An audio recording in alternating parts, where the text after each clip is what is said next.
Hi everyone, welcome to Arpita Sharma classes. I am Arpita Sharma, your educator, and today we are going to start with the 2nd November 2020 daily news analysis.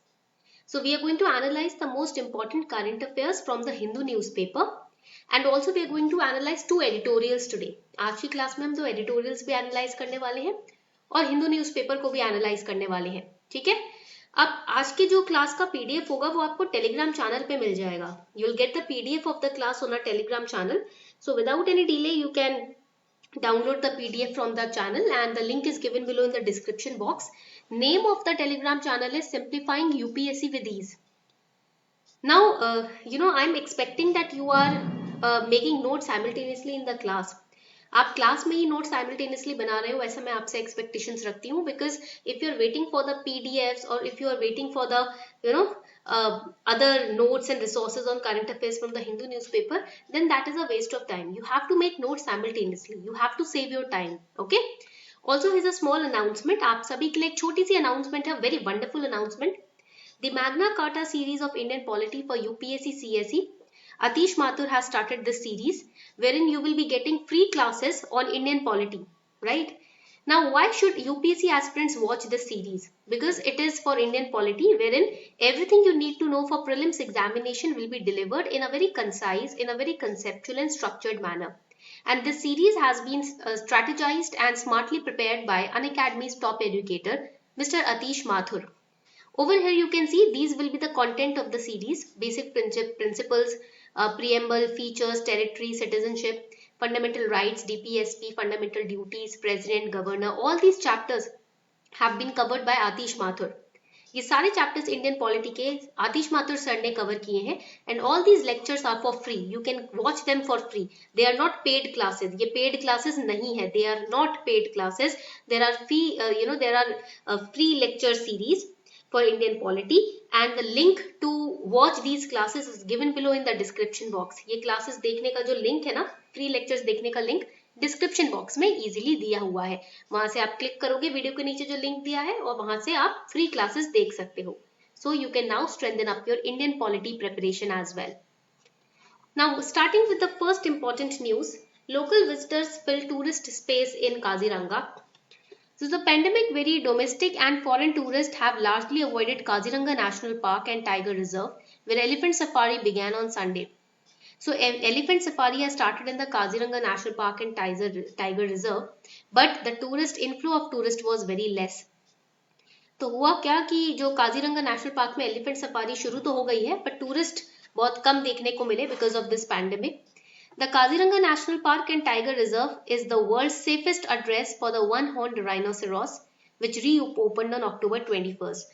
Underline this is important fact for prelims कि Kaziranga national park और tiger reserve जो है वो one horned rhinoceros के लिए ही जाना जाता है. And here the elephant safari is one of the major attractions of the park. Now let us understand some important pointers for prelims. Kaziranga National Park, it is located in the state of Assam, and it is the single largest undisturbed and representative area in the Brahmaputra Valley floodplain. So what is the legal status of this park? It's a national park and it was accorded this status in the year 1974. National park है, 1974 में इसको ये status मिला था, and also it has been declared as a tiger reserve since 2007. Now, what is the international status that has been given to this national park? It's a UNESCO World Heritage Site, and in 1985 this tag was given. It is also an important bird area by the tag was given by BirdLife International. तो ये बहुत important pointers है आपके prelims के लिए कि Kaziranga national park का status इसको 1974 में मिला, 2007 में टाइगर रिजर्व का स्टेटस मिला, 1985 में यूनेस्को वर्ल्ड हेरिटेज साइट का स्टेटस मिला और बर्ड लाइफ इंटरनेशनल के द्वारा इसको इंपॉर्टेंट बर्ड एरिया का भी खिताब मिला है. What are the species, important species which are found here? So it is most famously known for its one-horned rhinoceros. ये one-horned rhinoceros के लिए बहुत ज़्यादा famously जाना जाता है.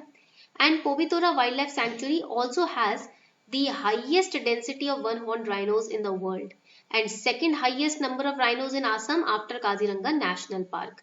So Kaziranga National Park is at the top. Second comes the Povitora Wildlife Sanctuary when it comes to the population of rhinos. Now, in 2018 census, during this census, we came to know that 2,413 rhinos are found in Kaziranga National Park. It is also famous for elephants, Royal Bengal tiger, and Asiatic water buffalo. Moving forward, the National Highway 37 passes through Kaziranga National Park. Underline this. कौन सा National Highway pass करता है Kaziranga National Park से होते हुए? वो है NH 37. And the park also has more than 250 seasonal water bodies besides the Diplu River, which is running through it. This point is important for prelims. They can confuse you in statement wise questions by saying that Diplu River flows, passes through, passes, towards the north of this park or side se hokar guzarti hai. Nahi, it runs through it. Other national parks in Assam are Dibru-Saikhowa National Park, Manas National Park, Nameri National Park, and Rajiv Gandhi Orang National Park. Coming on to the next important editorial, अब ये GS paper 2 से related important editorial है. The shifting trajectory of India's foreign policy. This article will analyze the challenges that India could face from its alignment with US's security architecture. Now, right now we have signed the BECA agreement, right? So we are trying to align with USA, right? And we are trying to counter the China's, presence in the Indo-Pacific region. So here we need to, focus on many different areas. We need to understand many different areas. First of all, we need to understand what is it that we are going to gain through this partnership. हमें क्या मिलने वाला है इस partnership से? And what is the advantage that US is going to take from this partnership? Secondly, we need to understand what will be the impact on China and what will be the impact on regional relations of India with the other nations. Then we are also going to focus on the Afghanistan and the NAM, that is the non-aligned movement, and the Russian impact. Because we all know that USA is trying to impose the sanctions on the trade done with Russia, right, by other nations. And right now we are not the enemies of Russia. We are also in a good, amicable light dealing with Russia. So if we are aligning with US, how is it going to impact the relation of India and Russia, right? So the third India-US 2+2 ministerial dialogue that took place in Delhi recently, the Basic Exchange and Cooperation Agreement for Geospatial Cooperation was signed. With this signing, India is now a signatory to all US-related foundational military agreements. BECA agreement sign करते ही अब किस चीज के दरवाजे खुल गए हैं? किसी भी तरीके का मिलिट्री अग्रीमेंट, मिलिट्री पार्टनरशिप जो होगी इंडिया और यूएस ऑटोमेटिकली उसमें साथ रहेंगे. So with increasing bilateral cooperation, including the defense partnership reaching new heights, there has been a growing perception of India's increasing alignment with the US. The US has been quite vocal about the importance of India in the regional and global affairs and also has shown keen interest in collaborating with India. US काफी vocal रहा है, काफी खुलकर बढ़ चढ़कर सबके सामने US ने कहा है कि इंडिया का उनके लिए बहुत ही ज्यादा महत्व है, चाहे वो रीजनल अफेयर्स हो चाहे ग्लोबल इंटरनेशनल अफेयर्स हो. इंडिया के साथ कोलैबोरेट करना उनको, वो खुशी खुशी कोलैबोरेट करेंगे हमारे साथ, ऐसा यूएस ने काफी बार कहा है. Then what are the concerns? The author M.K. Narayan, former National Security Advisor, argues that India's closer alignment with US would lead to some concerns for India. तो हमारे जो फॉर्मर नेशनल सिक्योरिटी एडवाइजर रह चुके हैं M.K. Narayan, उनका मानना यह है कि इंडिया यूएस पास आएंगे, करीब आएंगे, तो कुछ कंसर्न्स हैं, कुछ प्रॉब्लम्स हैं जो इंडिया को फेस करनी पड़ेगी. कौन सी प्रॉब्लम्स है? What are the problems? Compromising India's independence in military matters, because we have right now sign BECA ना, बेका साइन किया है ना हमने अग्रीमेंट, तो वो मिलिट्री फाउंडेशनल अग्रीमेंट्स की आजादी देता है, यानी कि हमारे इंडिया में मिलिट्री रिलेटेड जो भी पॉइंट्स है, जो भी फाउंडेशनल अग्रीमेंट्स है, उसमें यूएस हमारे साथ पार्टनरशिप करता ही रहेगा ऑटोमेटिकली, राइट. हमारे मिलिट्री आर्किटेक्चर का एक्सेस यूएस को मिल जाएगा, हालांकि हमें भी मिलेगा उनके मिलिट्री आर्किटेक्चर का एक्सेस, बट वो भी यहाँ पर पेनिट्रेट कर सकते हैं. So despite present administration's argument of there being enough India-specific safeguards built into the 4 foundational military agreements, these foundational agreements effectively tie India to the wider US strategic architecture in the region. The author, that is M.K. Narayan, who has written this editorial, he argues that with the signing of these agreements, India's claims of maintaining strategic autonomy will increasingly sound hollow, because What kind of strategic autonomy, what kind of rules that we can follow on our own when US is interfering through these agreements?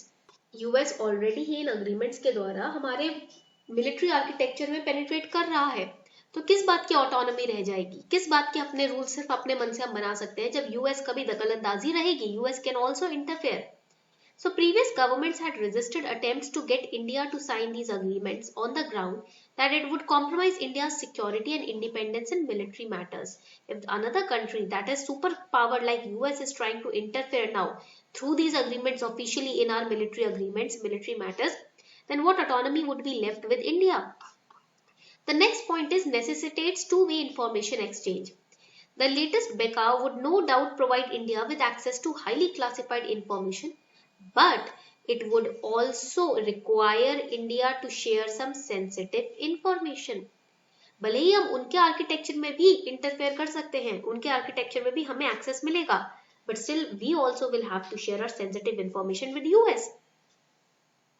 Against non-alignment policy of India with the closer alignment with US and its Indo-Pacific policy, India is being viewed as being part of wider anti-China coalition of the willing. Previously, we had participated in the non-alignment movement that we are not going to align with USSR or USA. Right, USSR और USA के बीच में जो cold war चला था ना, उस दौरान हमने ये वादा किया था कि हम किसी एक कंट्री की तरफ अलाइनमेंट नहीं दिखाएंगे, we will be neutral always. But right now when we are coming towards USA, we are aligning towards USA after signing this BECA agreement also. 4 foundational agreements we have signed. We are showing our anti-China intention. Basically ऐसा देखा जा रहा है, माना जा रहा है कि इंडिया जानबूझकर एंटी चाइना अपने इंटेंशंस सामने व्यक्त कर रहा है. बोल तो ये रहे हैं कि नहीं चाइना भी हमारा दोस्त है, बट नहीं, यूएसए के साथ मिलकर इतना क्लोजली अलाइन होकर हम यही दिखा रहे हैं कि हम चाइना को काउंटर अटैक करने की कोशिश कर रहे हैं, which goes against the India's policy of neutrality, which we have always shown in the past. Past में तो हमने हमेशा दिखाया ना कि भले कोई भी कंट्री से कोई भी हमें खफा हो, कुछ भी हम लड़ाई झगड़ा करें, बट हम किसी के साथ ऐसे अलाइन नहीं होंगे, ग्रुपिज्म नहीं करेंगे, बैलेंस न्यूट्रल अप्रोच लेकर चलेंगे. बट अभी क्या कर रहे हैं हम, न्यूट्रलिटी का इफेक्ट जो है वो कम होता हुआ दिख रहा है, right. So it will also impact the India China relations. Too close an identification with US may have a negative impact on its relation with Chinese. Given the US's intentions to contain and check Chinese ambitions, India's willingness to sign foundational military agreements with US would only exacerbate already deteriorating China-India relations. Right? The trust will go down. India-China के बीच में trust भी नीचे जाएगा. And what will be the impact on India's influence in the region? For example, on Sri Lanka, Nepal and Bangladesh, several of India's neighbors normally perceived to be within India's sphere of influence currently seem out of step with India's approach on many issues. For example, India and Nepal के बीच में काला पानी territory को लेकर लड़ाई चल रही है. India and Nepal, they are also arguing right now on काला पानी territory, right? Then on Sri Lanka, China's influence is increasing. So Sri Lanka is also seen, going away from India and aligning towards China. So these and the, Maldives issue. तो ये सारे जो आपके reasons है ना, ये सारे जो पॉइंट्स हैं, अगर हम चाइना से दूर जाएंगे, एंटी चाइना अपने इंटेंशंस दिखाएंगे, यूएस के साथ ज्यादा एक्स्ट्रा अलाइन करेंगे, तो हो सकता है इन कंट्रीज के ऊपर भी इम्पैक्ट इक्वल पड़े, right. And we all know that US and Russia, they do not share a very good alignment, right? They do not share a very good relation. And when we are aligning towards US, it might impact our relation with Russia also. Because Russia and China, their relations are expanding. And if we are showing anti-China intentions, then Russia and India's relationship might get affected.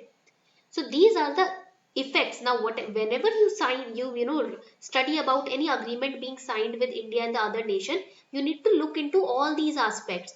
जब भी आप news में पढ़ते हो ना कि हमने इस कंट्री के साथ वो अग्रीमेंट साइन किया, ये अग्रीमेंट साइन किया, तो ध्यान में रखना कि उसके मल्टीपल इफेक्ट्स होते हैं, मल्टीपल इम्पैक्ट होता है, वो आपको पढ़ना है, हर एंगल से आपको पढ़ना है, ठीक है.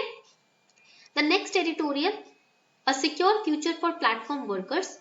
So here this editorial talks about the Code on Social Security Bill 2020. So the Code of Social Security Bill 2020 for the first time in Indian law attempted to define platform work outside of the traditional employment category. Platform work क्या होता है, ये define किया गया है Code on Social Security Bill 2020 में. Platform work means a work arrangement outside of a traditional employer-employee relationship in which organizations or individuals use an online platform to access other organizations or individuals to solve specific problems or to provide specific services or any other such activities which may be notified by central government in exchange of payment. So what is platform work? ये platform work है क्या? समझते हैं. It means a work arrangement. जो आपका traditional employer employ relation होता है ना, उसके बाहर जाके जो एक वर्क अरेंजमेंट में हम जब एंटर करते हैं, in which organization or individual will use an online platform to access other organizations or individuals to solve specific problems or to provide specific services or such other activities which may be notified by central government in exchange of payment will be platform work. For example, digital intermediaries, right? तो इसमें होता क्या है, why it is significant, why it is important, this platform work, ये important क्यों है? Because the platform work promises workers flexibility and ownership over delivery of work, right? For example, आप जा सकते हो urban clap पर, ठीक है? There you can access the massage services, there you can access the pedicure services, manicure services, right? It is outside the employer-employee relationship. Then the important for delivery, it is very important for the delivery of essential services which is seen during pandemic. For example, Amazon पे चले गए, right? तो अगर essential services चाहिए आप वहां से मंगवा सकते हो. It is employment intensive sector and it will develop rural areas because of the remittances sent by the platform workers, right? So while the long overdue move to recognize platform work has been made, the code has drawn criticism from platform workers associations for failing to delineate it from gig work and unorganized work.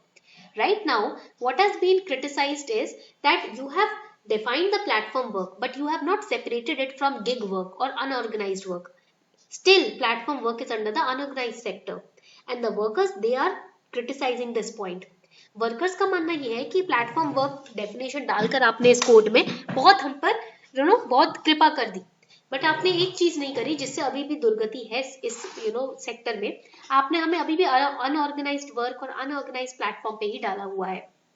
हमें अभी भी gig work ही कहा जाता है, right? This categorical classification is wrong. You have to separate us from gig work and unorganised work, right? Now you must be wondering what is gig work. अब ये gig economy क्या होती है?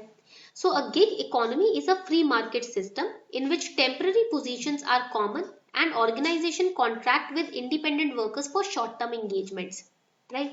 इसमें क्या होता है कि मान लीजिए आप कोई घर बना रहे हैं, आपका अपना आप कंस्ट्रक्ट करवा रहे हैं, आप ठीक है. अब मान लीजिए आपके पास अपना प्लम्बर भी है, इलेक्ट्रिशियन भी है, बट आपका प्लम्बर थोड़े टाइम के लिए गाँव गया है, तो आप टेम्पररी टाइम के लिए, थोड़े टाइम पीरियड के लिए किसी और प्लम्बर की सर्विस को हायर कर लेते हैं शॉर्ट टर्म पीरियड के लिए. फिर जब जैसे ही सर्विस परफॉर्म हो जाती है, आपका प्लम्बर गांव से वापस आ जाता है, आप उस टेम्पररी प्लम्बर को जॉब से निकाल देते हैं, तो वो उसका गिग वर्क हो जाएगा, ठीक है. So gig economy is a free market system where for temporary engagement और temporary time, short amount of time, a person is hired and then he is fired. Examples of gig economies could be freelancers, right? Content writers freelancers के तौर पे काम करते हैं, वो gig work हो जाएगा. Side work, side hustle, okay? Part time hires, etc. An estimated 56% of new employment in India is being generated by gig economy companies across both the blue collar and white collar workforce. So what is the criticism in this Code of Security Bill? That the platform workers are compared to the gig economy. They are considered a part of gig economy, which is wrong. The role of these platform workers in the pandemic has presented a very strong case to attribute more robust responsibility to platform aggregator and companies. Now, way forward for platform workers is through socio-legal acknowledgement for heterogeneity of work in the gig economy and ascription of joint accountability to state and platform companies for delivery of social services. Now, this new code on social security allows a platform worker to be defined by their vulnerability and not by their labor. For example, the Swiggy workers, they have been very essential during the pandemic, right? Swiggy workers जो थे, जो लोग अपने घर नहीं जा पाए थे, फंस गए थे, उनकी मदद करने ये Swiggy workers ही तो आए थे इस टाइम पर, right? Even so, they have faced continuous dip in pay and no rewards for being essential workers. Why? Because they were considered a part of unorganized works, unorganized economy. During the last 6 months, many platform workers have unionized under the All India Gig Workers Union and they have protested day in and day out. It has been truly remarkable to see the food delivery identity being developed through collective action. So we have discussed the gig economy also, right? हमने gig economy भी discuss कर लिया है. Now coming on to the next important news, Gilgit-Baltistan, which is a part of India, says MEA. So India has slammed Pakistan for its attempt to accord provincial status to the so-called Gilgit-Baltistan, saying that it is intended to camouflage the illegal occupation of region by Islamabad. Ministry of External Affairs spokesperson Anurag Shrivastava said, India firmly rejects the attempt by Pakistan to bring material changes to a part of Indian territory which is under Islamabad's illegal and forcible occupation. So stating that it is intended to camouflage the illegal occupation of region by Islamabad, India has slammed Pakistan's attempt to, give provincial status to the Gilgit-Baltistan region. And Ministry of External Affairs has, made it very clear that India rejects the attempt by Pakistan to bring changes to a part of Indian territory. So basically, Ministry of External Affairs has hinted that Gilgit-Baltistan is a part of India's territory. Okay. The next important news, this news you just have to read it. इसको तो सिर्फ आपको read करना है, पढ़ना ही है. We have discussed this a lot in the past. Banks told to pay interest on interest, says RBI. Reserve Bank of India has informed the Supreme Court that it had advised banks and financial companies to fully comply with government scheme to pay back borrowers compound interest charged on their loans during the 6-month moratorium.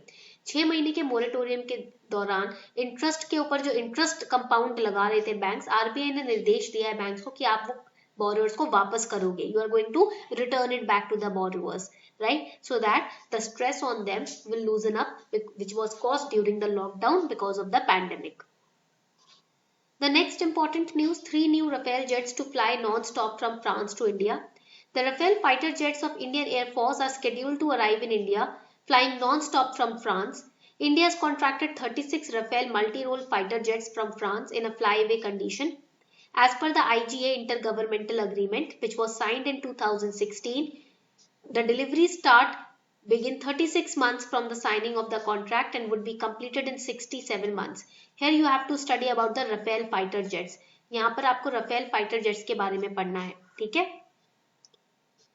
File FIRs for cyber crime, states told. Union Home Ministry has written to all states to examine and register FIRs based on the complaints received on National Cybercrime Reporting Portal. So as per data which is available with the ministry, only 2.5% of total complaints registered on the portal are converted into FIRs. मतलब जितनी भी complaints national cyber crime reporting portal पे डाली जाती हैं उनमें से सिर्फ 2.5% ही FIRs में तब्दील होती हैं.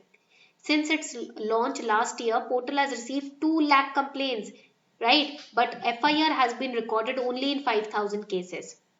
According to the data compiled by NCRB, number of registered cyber crimes increased by 63.5% in 2019 compared to 2018. This portal was launched on 2019 to help people report all kinds of cyber crimes on a centralized platform. And through this portal, Ministry aims to raise a group of cybercrime volunteers to flag unlawful content on the internet. What is unlawful content? Which is against the sovereignty and integrity of India, which is against the defense of India, which is against the security of India. That is unlawful content.